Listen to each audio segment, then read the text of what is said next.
Olá, pessoal. Questãozinha de campo elétrico resultante. Eu tenho aqui um sistema formado por duas cargas. E o interessante dessa questão é que ele quer o campo resultante em um ponto P, que não está na linha que une as duas cargas. Não é uma linha, esse ponto P não está numa direção que une as duas cargas. Então, o que eu preciso? Primeiramente, quando eu quero definir um campo elétrico resultante, quando eu tenho mais do que uma carga, eu preciso pensar individualmente em cada carga. Qual que é a influência que cada carga gera naquele ponto que ele está me perguntando? Então, a primeira coisa é isso. Eu vou olhar para a carga Q1 e vou pensar o seguinte: qual que é a influência que a carga Q1 gera no ponto P? E aí, para isso, eu preciso olhar para o sinal da carga Q1.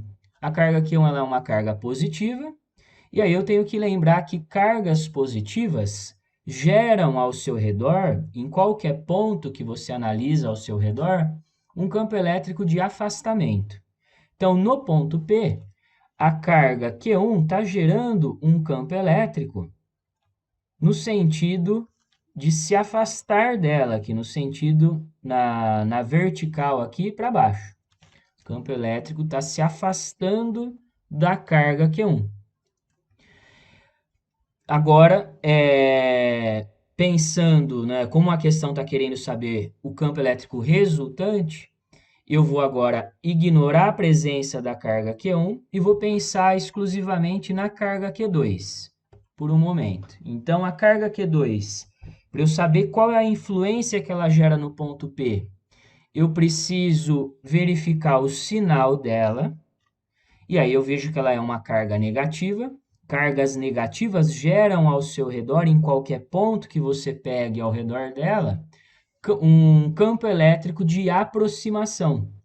Então, aqui no ponto P, o vetor campo elétrico gerado pela carga Q2 seria um vetor se aproximando dela, um campo elétrico E2. Agora, o que seria o campo elétrico resultante? O campo elétrico resultante em P é o efeito resultante desses dois vetores. Eu vou pensar no vetor campo elétrico resultante gerado pelo vetor E1 e o E2. E para isso, como esses dois vetores estão iniciando no mesmo ponto, para a gente descobrir a configuração do campo resultante em P, eu posso fazer aqui a regra do paralelogramo, lembrando da parte de vetores. Eu venho no final do vetor E1, traço um pontilhado paralelo ao vetor E2, e venho no final do vetor E2 e traço um pontilhado paralelo ao vetor E1. Aonde esses pontilhados se cruzam, eu tenho aqui o meu vetor resultante. O meu vetor resultante, ele aponta aqui aonde esses pontilhados se cruzam. Esse seria o vetor que representa o campo elétrico resultante em P. A questão está querendo saber o módulo desse campo.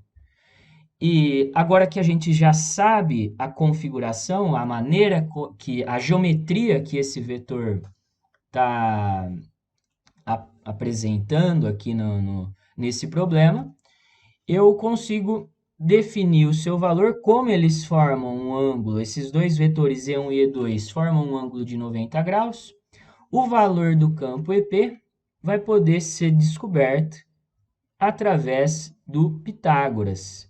Eu penso no vetor resultante como sendo a hipotenusa de um triângulo, e os vetores E1 e E2 eu penso como se eles fossem os catetos, E1 ao quadrado mais E2 ao quadrado.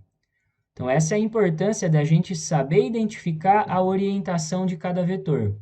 Sabendo identificar a orientação de cada vetor, a gente identifica para onde o vetor resultante aponta, e com isso a gente descobre a operação matemática necessária para definir o seu módulo.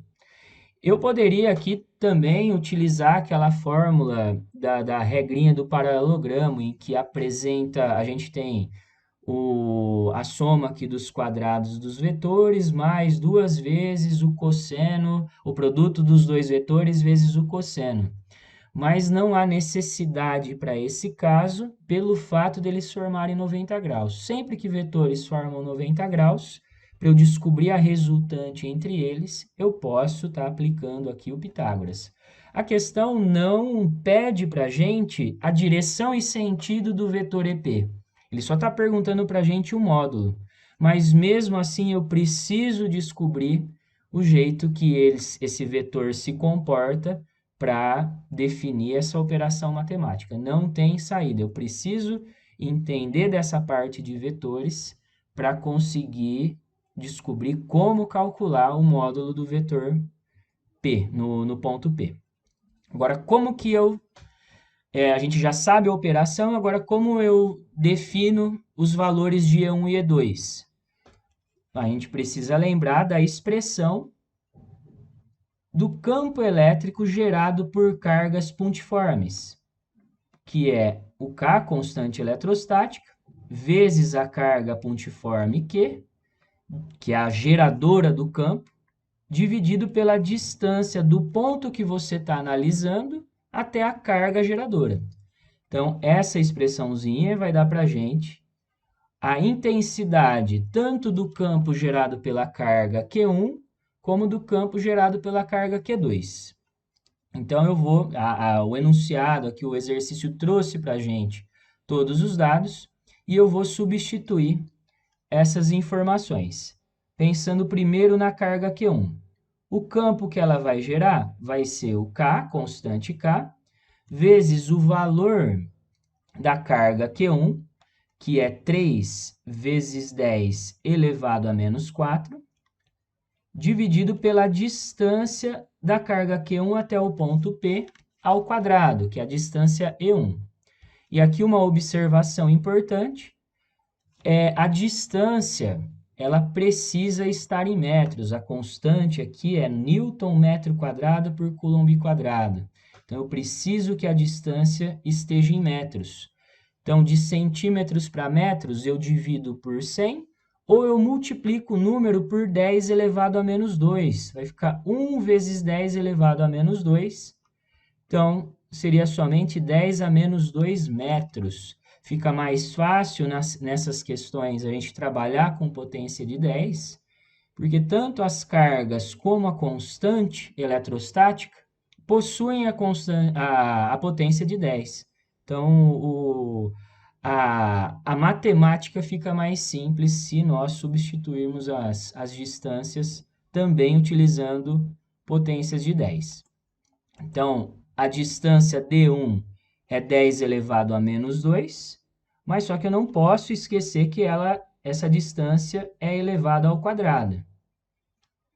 Então, o K, eu não substituí o valor da constante, porque ela vai aparecer tanto no cálculo de E1, como no cálculo de E2, e como depois eu vou ter que calcular ainda o campo resultante no ponto P, eu vou deixar para substituir o valor de K no final do exercício.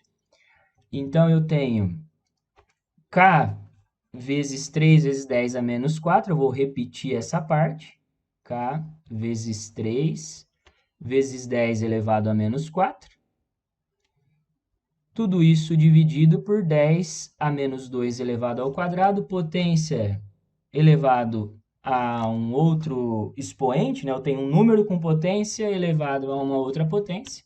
Eu faço o produto das potências, então vai ficar 10 a menos 4. Eu faço menos 2 vezes 2, que dá menos 4. 10 a menos 4 em cima e embaixo eu posso cancelar, porque em cima eu tenho um produto de termos. Então, vai ficar somente 3 vezes K, ou 3K é o valor do campo gerado pela carga Q1. Então, primeira parte, o primeiro valor já definido, preciso do valor do campo E2 para finalmente descobrir o campo resultante no ponto P. Irei substituir os valores novamente. O campo 2 gerado pela carga Q2 no ponto P vai ser o K, constante eletrostática.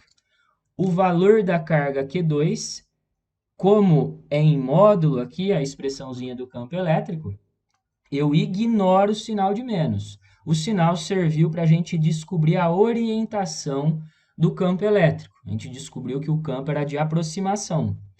Agora, para fazer a conta, para a gente definir o módulo do campo E2, eu posso ignorar o sinal. Então, vai ficar 1 vezes 10 a menos 2 ou simplesmente 10 a menos 2. Então, o campo, a carga elétrica é 10 elevado a menos 2 coulombs, dividido aqui pela distância ao quadrado. Novamente, eu tenho a distância em centímetros, preciso que ela fique em metros, eu divido por 100 ou simplesmente multiplico por 10 elevado a menos 2 de centímetros para metros, eu posso multiplicar por 10 elevado a menos 2.